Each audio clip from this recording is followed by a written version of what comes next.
शाम के वक्त आसमान पर सुर्ख बादल छाए हुए थे। तो अकेला खड़ा था, जंग खत्म हो चुकी थी, मगर दिल में तूफान बाकी था। म्योल्नीर टूट चुका था, एस्गार्ड तबाह हो गया था, और तो के दिल में सिर्फ एक सवाल था, इससे ज्यादा, अगर मैं खुदा हूँ तो मेरी दुनिया क्यों खत्म हो गई। वो घुटनों के बल गिरा, जमीन पर हाथ रखा, और कहा, इससे ज्यादा, ओडन के बेटे की ताकत खत्म नहीं हुई, सिर्फ छुप गई है। अचानक फिजा में बिजली की एक हल्की सी चमक उभरी। तो ने आसमान की तरफ देखा, बादल घूमने लगे, और उनके बीच से स्टॉर्मब्रेक नमूदार हुआ, नई ताकत, नई जिम्मेदारी।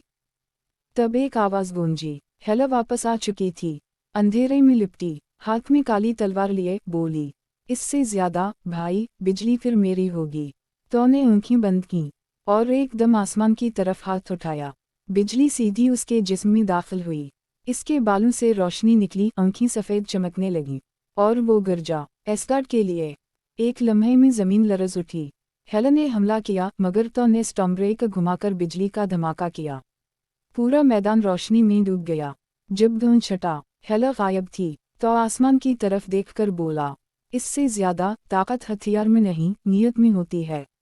इसने स्टॉर्मब्रेक को कंधे पर रखा, और चल पड़ा, नए सफ़र की तरफ, जहां बिजली का खुदा सिर्फ एक ही नहीं होगा, बल्कि दूसरों के दिल में भी चमक छोड़ जाएगा।